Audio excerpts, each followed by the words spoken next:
하나님 아버지 감사합니다. 주일 새벽 저희들을 주의 은혜로 부르시고 또 함께 새벽 예배의 단을 이곳과 또 혹은 가정에서 또 참여하게 하여 주시고 하나님께 찬송하며 예배 드리며 또 하나님의 말씀, 성경 말씀을 조금 묵상케 하여 주시니 감사드립니다.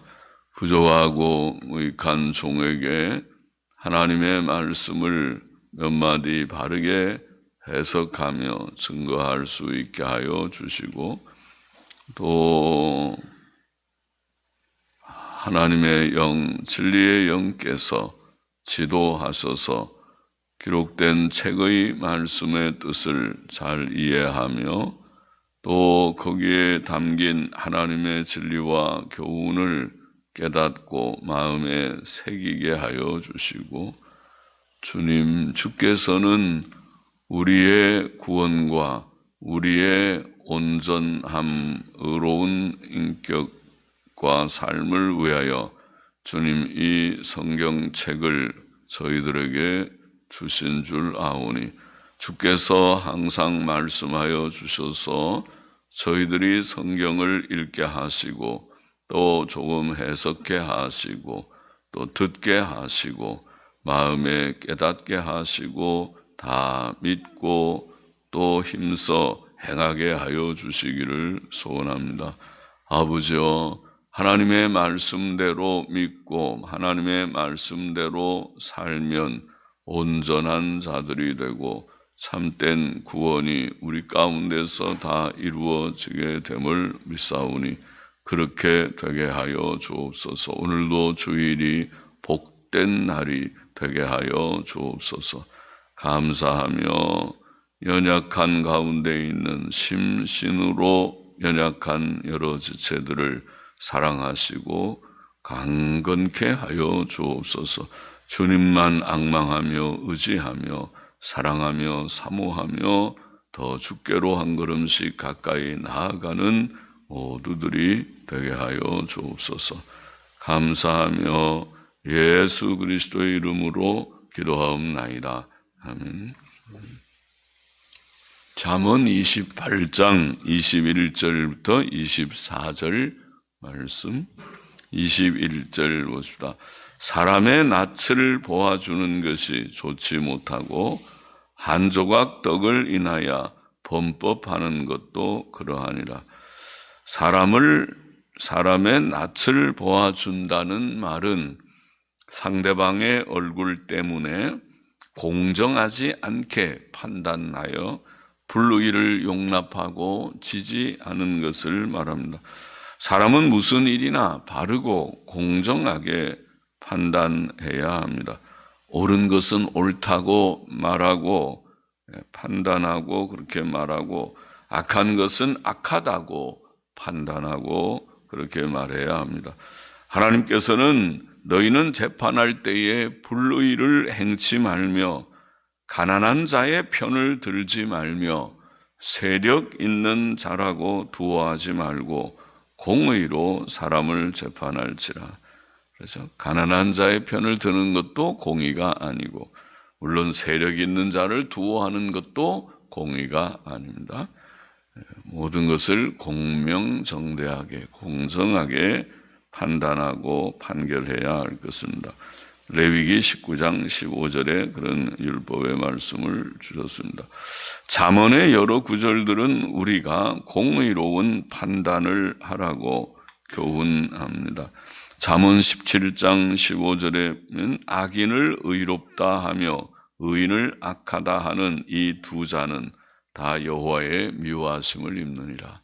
그래서 악인을 악하다고 해야지 악인을 의롭다고 한다든지 또 의인을 의롭다고 해야 되는데 의인을 악하다고 한다든지 그렇게 말하는 것은 다 잘못된 것이고 하나님의 미워하시는 것이다. 잠언 18장 5절에는 악인을 두어하는 것과 재판할 때에 의인을 억울하게 하는 것이 선하지 아니하니라.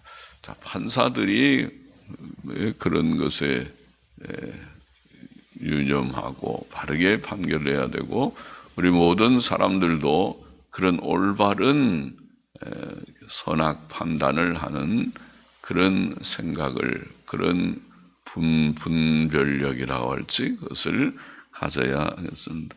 잠언 24장 23절에는 재판할 때에 낯을 보아주는 것이 옳지 못하다, 그렇게 오늘 본문의 전반절에 있는 말씀과 같고, 잠언 28장 4절에도 율법을 버린 자는 악인을 칭찬하나 율법을 지키는 자는 악인을 대적하느니라, 그렇게 말씀했죠. 그러니까 악한 사람을 우리가 칭찬하면 그 사람 율법을 버렸구나 할 수 있겠습니다.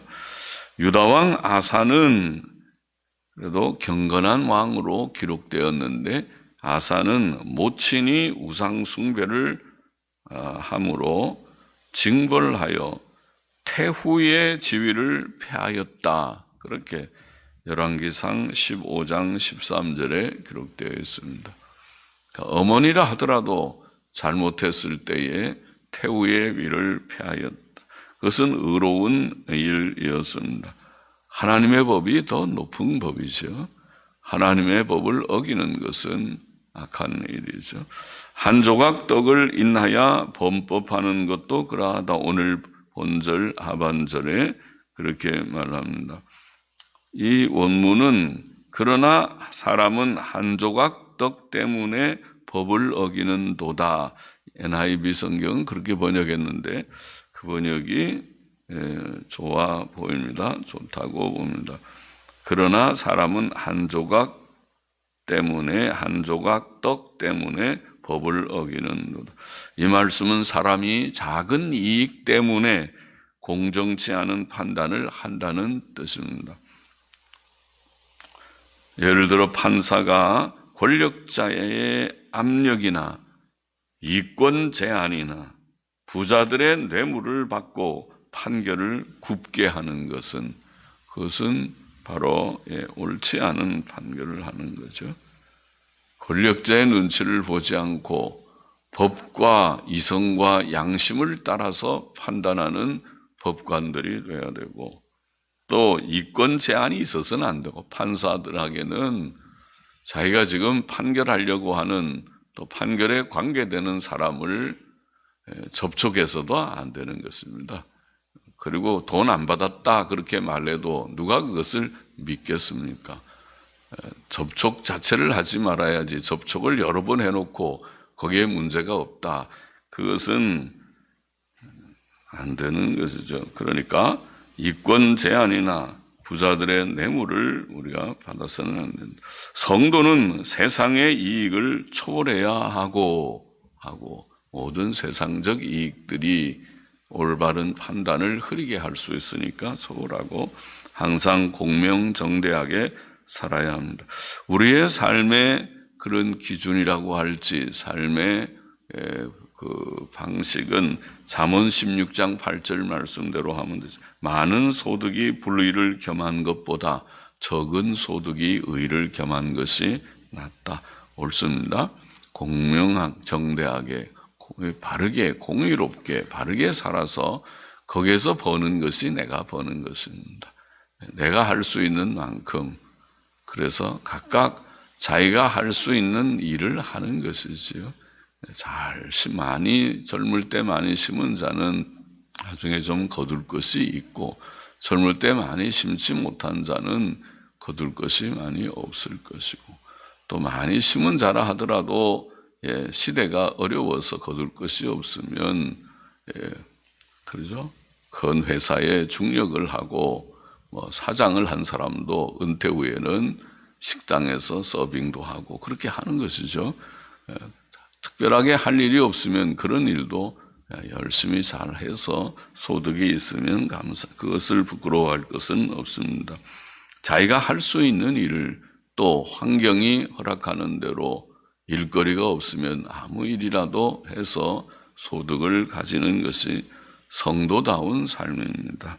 22절 보십시다.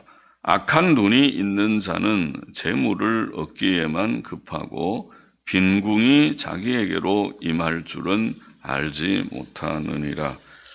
악한 눈은 다른 사람을 해치는 눈이죠.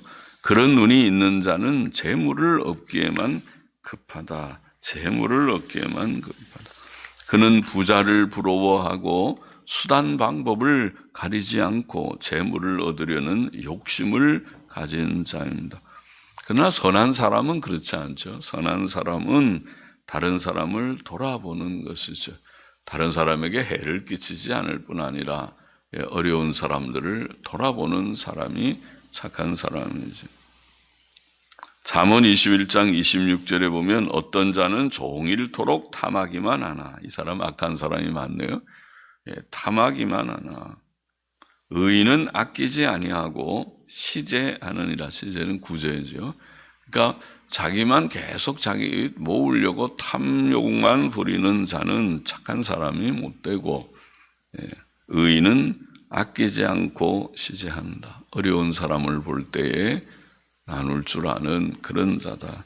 잠언 22장 9절의 말씀을 보면 선한 눈을 가진 자는 복을 받으리니 이는 양식을 가난한 자에게 주민이라. 그렇게 되어 있습니다. 자기가 먹을 양식, 저축해 놓은 양식을 어려운 사람, 먹거리가 없는 이웃을 볼 때에 지나치지 않고 조금 나누는 그런 자가 착한 사람입니다. 악한 눈이 있는 사람은 재물을 얻기에만 급하고 가난함이 자기에게로 임할 줄을 알지 못한다. 오늘 말씀에 왜 악한 눈이 있는 자에게 가난함이 임하는 것입니까? 그것은 하나님께서 벌을 내리셔서 그런 거죠.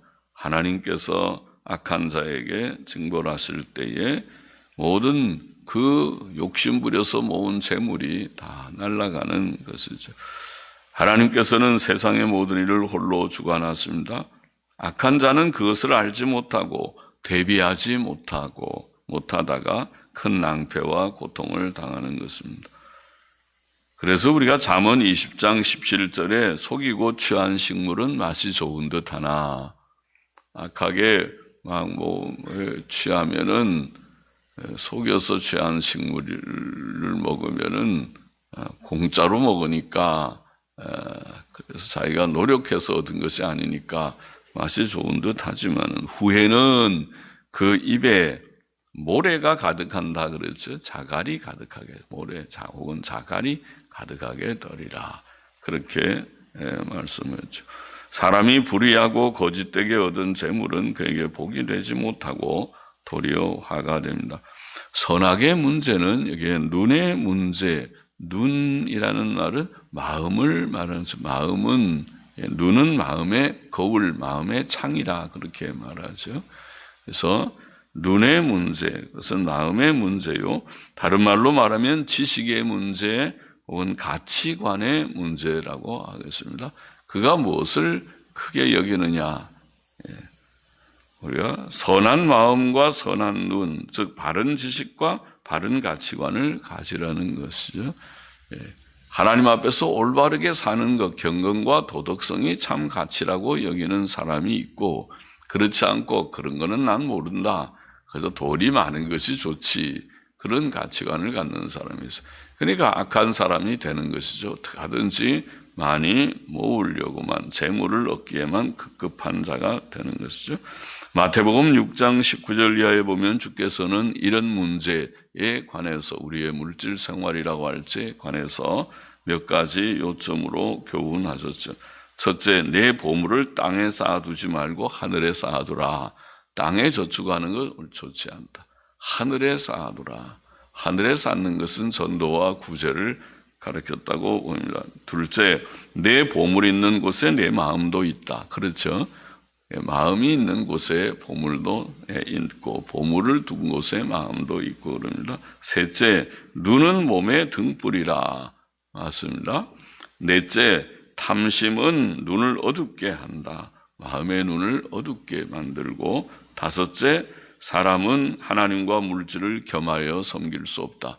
양자택일을 해야지. 둘 중에 하나, 하나님이냐 돈이냐 그렇게 해야지. 가치관이 하나님 중심으로 사는 사람이 있고 돈 중심으로 사는 사람이 있고, 천국 중심으로 사는 사람이 있고 세상 중심으로 사는 사람이 있고 둘 중에 하나다. 내가 둘 다, 하나님도 내가 좋아하고 돈도 있어야 된다. 둘 다 가질 수는 없다. 가치관은 그렇습니다. 항상 충돌이 되면 둘 중에 하나를 택해야 되는 것입니다. 그 말은 하나님이 있는 사람은 돈 다 필요 없다. 그런 말이 아니라 우리는 돈을 지배하는 자가 돼야지 돈의 종로로 타는 자가 되지 않습니다. 여섯째, 음식과 옷을 염려하지 말아라.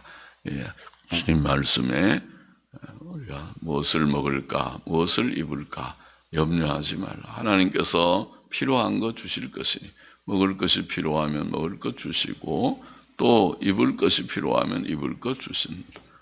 일곱째, 먼저 하나님의 나라와 그 일을 구하라. 이것이 마태복음 6장 19절 이하에 주께서 교훈하신 귀한 교훈의 요지들입니다. 23절 넘어가 보십시다. 사람을 경책하는 자는 혀로 아첨하는 자보다 나중에 더욱 사랑을 받느니라. 떠도는 풍문과 추측으로가 아니고 사실에 근거해서 또 성경적, 이성적 판단으로 상대방의 부족이나 잘못을 지적하고 책망하는 것은 그에게 유익을 줄 것입니다. 사람은 누구나 책망을 듣기 싫어하는 경향이 있고 책망을 듣는 자는 당장에는 기분이 상할 수도 있지만 책망은 결과적으로 유익을 주는 것입니다. 지혜로운 자는 지적받고 책망받는 내용에 대해 생각할 기회를 가지고 자신에게 부족과 잘못이 있다고 깨달으면 고치게 될 것입니다. 깨닫지 못하고 상대방이 잘못 얘기하면 그거는 그렇게 흘려버리면 되지만은 저분이 잘 몰라서 그렇구나 그렇게 생각하면은 돼요. 상대가 우리를 어떻게 다 100% 잘 알겠습니까? 그래서 본인의 생각의 한계를 가지고 그런 말을 할 수도 있으니까 그것을 너무 크게 여기지 않으면 되지만은 그러나 많은 경우는 내게 해당 사항이 있을 것입니다. 내가 나 자신을 잘 모르고 상대가 내 자신을 더 잘 아는 경우가 많습니다. 그래서 상대의 책망을 참고하고 깊이 한번 내게 적용해 보는 것이 좋습니다. 친구의 책망은 자신에게 유익을 줄 것입니다. 상대방을 책망하는 것은 그에 대한 참된 사랑이 있을 때에만 가능합니다. 사랑 없으면 무관심해지고 무관심하면 책망도 안 하게 될 것입니다. 상대를 지적하고 책망한다는 것 자체가 굉장한 관심이고 사랑입니다. 잠언 27장 5절 6절에 보면 면책은 숨은 사랑보다 나으니라. 정말 마음으로 사랑한다고 하지만은 면전에서 친구야 그렇게 하지 마. 그거는 좋지 않다. 이런 말을 한두 마디 해줄 줄 아는 것은 대단한 사랑이죠. 친구의 통책은 충성에서 말미암은 것이나 원수의 자주 입맞춤은 거짓에서 난 것입니다. 친구의 통책, 충성에서 나온 통책. 그러므로 우리는 책망 듣기를 싫어하지 말아야 한다는 말씀입니다. 잠언 1장 23절에 보면 나의 책망을 듣고 돌이키라. 잠언 6장 23절에 보면 대저 명령은 등불이요 법은 빛이요 훈계의 책망은 곧 생명의 길이라. 어른들의 참고되는 제 권면과 혹은 책망과 그것을 잘 유념해서 들으면 좋은 사람이 될 수 있습니다. 잠언 19장 20절은 너는 권고를 들으며 훈계를 받으라. 그리하면 내가 필경은 지혜롭게 되리라. 그러니까 그런 책망을 싫어하는 젊은이들은 나중에 다 큰 다음에 좀 후회하게 될 것입니다. 왜냐하면 모든 어른들의 실수와 잘못을 반복하고 나중에 다 깨닫고 나면 그렇게 사는 것이 아니었구나. 내가 일찍 좀 조언을 들었으면 이런 실수를 하지는 않았을 수도 있는데 그렇게 되는 경우들이 많다는 거죠. 사람을 경책하는 자는 혀로 아첨하는 자보다 나중에 더욱 사랑을 받는다. 사랑을 받는다. 혀로 아첨하는 자는 아첨하는 말은 당장에는 듣기 좋고 기분이 좋을 수 있으나 우리의 잘못이나 부족을 깨닫지 못하게 하고 도리어 우리가 옳다고 착각에 빠지게 만들고 우리로 교만케 만듭니다. 거짓 선지자들이나 나라의 간신들은 아첨하는 말을 잘한 자들이죠. 거짓 선지자들도 죄 짓는 사람을 향해서 축복만 하고 여러분 잘하고 있습니다. 평안하십시오. 아무것도 염려하지 마십시오. 잘 될 것입니다. 그런 얘기만 하고 있죠. 그러니까 듣기에는 좋지요. 그 사람 가서 말 들으면은 힘이 나는 것 같고 그렇지만은 하나님께서 기뻐하지 않고 복을 주지 않는데 복이 올 리가 없고 하나님께서 지금 저주하시고 징벌 하시는데 징벌을 피할 수가 없죠. 암만 좋은 말하고 축복한다고 축복이 오는 것이 아니기 때문이죠. 그래서 잠언 27장 21절은 도가니는 도가니로 은을, 풀무로 금을, 칭찬으로 사람을 실현한다. 칭찬은 조심해야 되는 것이다. 우리를 책망하는 자는 우리의 좋은 친구일 것입니다. 24절 넘어가 보십시다.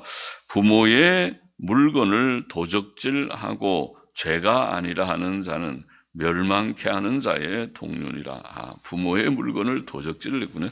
도적질한다는 말을 보니까 강탈한다. 도적보다 좀 더 심하네요.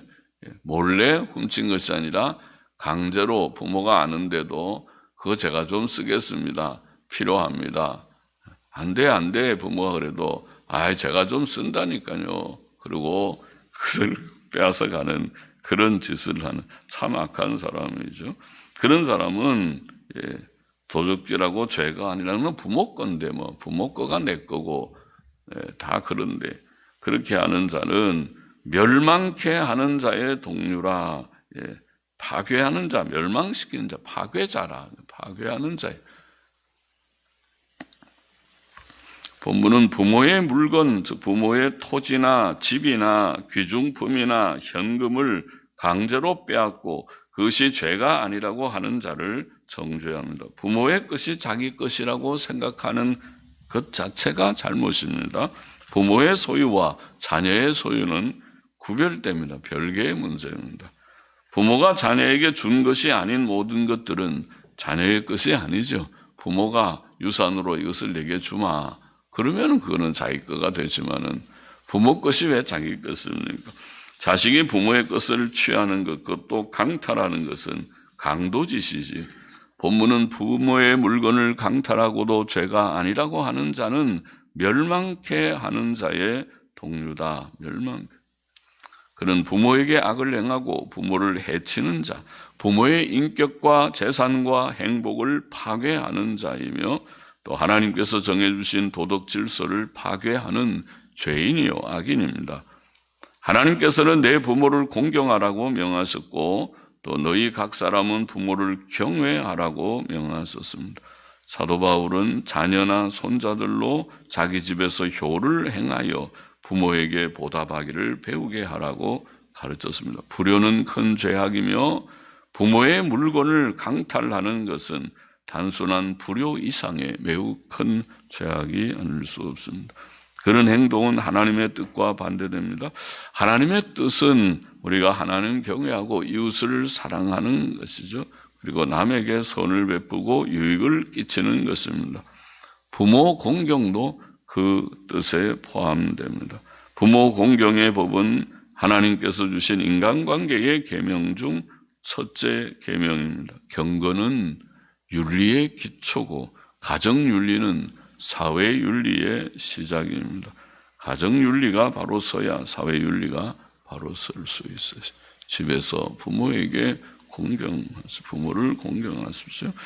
본문의 교훈을 정리해 보십시다. 첫째로 사람의 낯을 보아주는 것이 좋지 못하고 한 조각 떡을 인해 범법하는 것도 그러하다. 우리는 모든 욕심을 버리라는 것이죠. 욕심 때문에 욕심의 가치를 두고 돈의 가치를 두기 때문에 불법한 일, 불의한 일, 악을 행하게 됩니다. 욕심을 버리고 공정한 판단을 하고 작은 이익 때문에 범죄하는 일이 없어야 되고, 둘째, 악한 눈이 있는 자는 재물을 얻기에만 급하고 빈궁이 자기에게 임할 줄은 알지 못한다. 우리는 수단 방법을 가리지 않고 재물을 얻으려 하는 악한 자, 악한 류의 사람이 되지 말고 선한 마음 가지고 계명에 순종하며 살아야, 그래야 재앙을 피하게 되죠. 하나님께서 그런 사람은 항상 지켜주시고 작은 소득이지만은 복이 되게 하실 것입니다. 그렇게 살아가는 것입니다. 셋째, 사람을 경책하는 자는 혀로 아첨하는 자보다 나중에 더 사랑을 받는다. 참된 사랑이 있는 자죠. 그런 자는 상대방에게 권면도 하고 충고도 하고 또 책망도 할 수 있다. 이런 좋은 친구들이 좀 있으면 좋겠죠. 내 친구에게 충고하고 책망할 수 있는 사랑이, 참된 사랑이 있고 충성된 마음이 있는 그런 자들이 서로 되면 좋겠습니다. 그런 가족들이 그렇고 교우 관계들이 그렇고 우리 주위의 친한 친구들이 그렇게 되면 좋겠습니다. 넷째, 부모의 물건을 강탈하고 죄가 아니라 하는 자는 멸망케 하는 자의 동륜이라. 부모의 재산과 자녀의 재산은 구별되어야 하는 것이죠. 구별돼서 성경은 사유재산을 인정한다고 볼 수 있죠. 각각 자기의 소유는 자기의 소유죠. 자녀는 부모의 돈이나 재산을 강탈해서는 안 될 것이다. 그것은 멸망케 하는 자의 동류이다. 기도하십니다. 하나님 아버지, 오늘 새벽에도 몇 절의 말씀을 조금 묵상케 하시니 감사드립니다. 주님, 사람의 낯을 보고 잘못 판단하지 않고 작은 이익 때문에 판결을 굽게 하는 그런 일을 하지 말라. 그렇게 말씀하셨습니다. 공정한 판단을 하는 자들이 되게 하여 주시고, 또 주님 재물에 눈이 먼 자들처럼 되지 말고 주님 항상 선한 마음 가지고 계명 순종하며 살아가는 저희들이 되게 하여 주시기를 소원합니다. 또 친구에게 충고도 하고 책망도 할 수 있는 그런 좋은 친구 관계도 될 수 있게 하여 주시기를 원합니다. 또 주님, 내 것과 부모의 것을 구별하지 못하는 그런 잘못을 범치 않도록 주님 지혜를 주시고 바른 생각을 저희들에게 주시기를 소원합니다. 주 앞에서 하나님 경외하고 도덕적이게 바로 살 때에 그때의 땅 위의 삶이 복된 삶이 된다고 가르쳐 주셨사오니 하나님의 말씀대로 경건하고 도덕적인 삶을 살아갈 수 있도록 저희 모두들에게, 믿고 구원 얻은 모든 백성들에게 이런 은혜를 주시기를 소원합니다. 감사하며 헌금하는 심령도 기억하시기를 원하며 예수 그리스도의 이름으로 기도하옵나이다. 아멘. 아멘.